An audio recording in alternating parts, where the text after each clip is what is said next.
Going on, everyone? So we got some huge breaking news. So per Woj, the Brooklyn Nets have agreed in principle on a trade to send forward Mikal Bridges to the New York Knicks for Bojan Bogdanovic, four unprotected first-round picks, a protected first pick via the Bucks, an unprotected pick swap, and a second rounder. It's a huge haul in return for Mikal Bridges.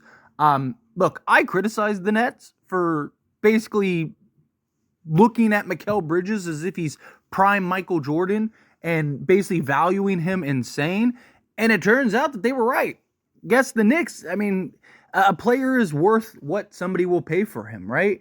And the Knicks, I guess, were willing to give up an insane haul for Mikal Bridges. But real quick, I'm curious to see what this means for OG. Now, obviously, they could keep him and sign him bird rights. Do they end up letting him walk? Is this insurance for him? Because, you can get OG, right? And, Bridges, he could play the 3. He could play the 2. You could even put OG at the 4 if you need to, right? So, your starting 5 could be Brunson, Bridges, OG, Randall, and, Hartenstein. Because looks like they're trying to trade Mitchell Robinson. Or if they keep Mitchell Robinson. The Knicks are going to be tough, man. Right? Especially if they can keep OG, they're going to be tough.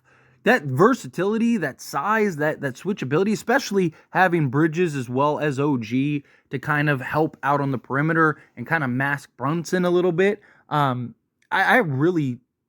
is a huge pickup. Now, as far as the Mikal Bridges side of things go, right? They continue the Villanova trend, right? So this is something that allows them to kind of keep they're building a full Villanova roster at this point. But it gives you a guy that has, familiarity, has relationships, I think is a solid complement next to Jalen Brunson.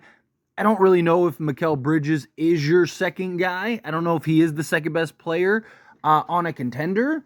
But again, with the components and pieces of all the parts, if it was just Brunson and Mikal Bridges, right, and you're kind of trying to put a roster together, it's I don't know where that would rank you. But with him and Brunson and Randall and potentially OG, and you still have DiVincenzo and Hart and all these guys, this team is gonna be tough.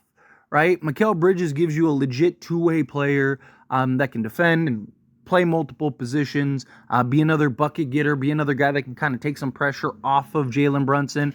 One of the big things that I've talked about heavily for the Knicks is you got to get somebody that doesn't take away from Brunson, right? You want to add another star, you need to get somebody that can kind of complement, play alongside Brunson, still allow Brunson to do Brunson things, right? You don't want to get somebody that's going to take away. You want to add somebody that can fit in seamlessly. I think Bridges is one of those guys. I think Bridges really can fit in seamlessly.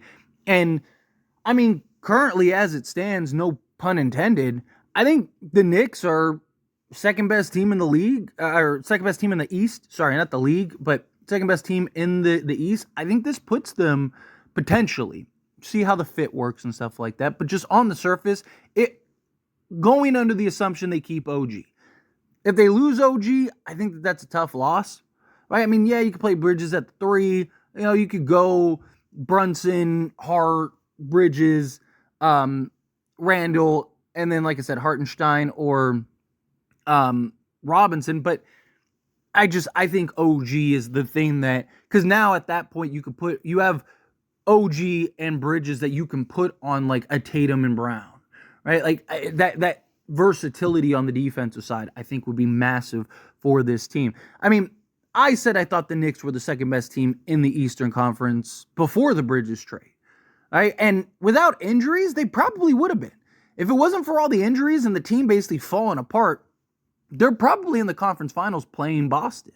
So I just think adding Bridges is a step further.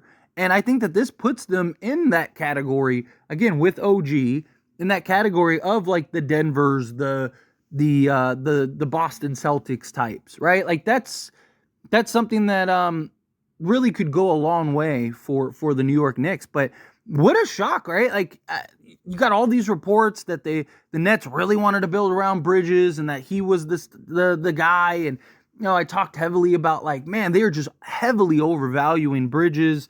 You know, I mean, look, if you win a championship, no one's gonna care about the return. No one's gonna care about the package. But on the surface, in my opinion, this is a hefty overpay. My thoughts, right? Some people might love this, but you essentially, I mean, you gave what, 5 firsts, a pick swap, and a second. Yeah, you're not sending back players really. I mean, you're basically turning Boyan into him, which you got for basically pennies, right? So, I like, it's a great return. It's just you gave up such a hefty price. But if Bridges is that missing piece, and he's the guy that comes in and you end up in the finals or win an NBA championship. I mean, again, like the Knicks haven't won since like the 70s, right? Like, so, I mean, you're talking about like, it immediately becomes worth it if that happens, right? Like, nobody's going to look and go, oh man, they gave up so much for Bridges. Who cares? You won, right? But if you don't win, right? If you end up, if like, yeah, this doesn't really improve you mightily and you don't end up winning a championship through all this, right? If you lose OG and stuff, it begs the question of like, did the Knicks get fleeced and did they kind of fall for the trap that the Nets set? Because that's kind of what this felt like. It felt like something where it was like, I understand the demand for players like Mikal Bridges, right? 3-and-D, athletic, versatile wings, period, are in high demand. But Bridges is a guy that he's not just the 3-and-D guy. He's a guy that could just go get buckets and do all kinds of stuff, right? Play multiple positions. Like, this is a guy that go get you 20, right? So I get the cost. That's a pretty hefty price for Mikal Bridges. But like I said, I mean, you end up putting it together and winning an NBA championship. Nobody's going to be like, oh man, I can't believe they gave up 5 first and pick swaps and all that. No, this is a great deal. I like the move. I want to be very clear. I think that this is great for the Knicks. I think this is genuinely great for the Knicks. Is this the move that puts them over the top? Is Bridges the guy? Because for that return, you might have been able to get a couple different guys, right? Like, were you all like, I mean, well, Paul George is making so much more money, but like, a PG or like, could you go get, I don't know, some problem is like how many different 3-and-D wings are there with this capability? Again, it's just, like I said, I'm processing this as I'm recording. So we're in the thick of it, but like, as I'm processing, it's like, okay, you have Bridges. I get the steep price, but it's like the more I think about it, it's like who else could you get that would be the compliment? I think you could get, I mean, like this is like a KD return type package. Like as far as getting another star, I think you could get somebody with that package. But Bridges' fit might be kind of where the value's at. Again, kind of playing this through. Because I'm recording this in real time. So, yeah, like as I play, it's like you're almost paying for the compliment, right? You're almost paying to the key is to keep OG, in my opinion. Keep OG. Brunson, Bridges, OG, Randall, and Hartenstein or Robinson, combination of both. It's tough. Not very many rosters better than that. Obviously, it depends on what does Randall look like in the postseason, because he's injured this one. Last postseason, he was awful, like almost unplayably bad. But I mean, you'd have Bridges and OG, you'd have all these guys. Knicks are going to be tough. But anyway, I'll end it here.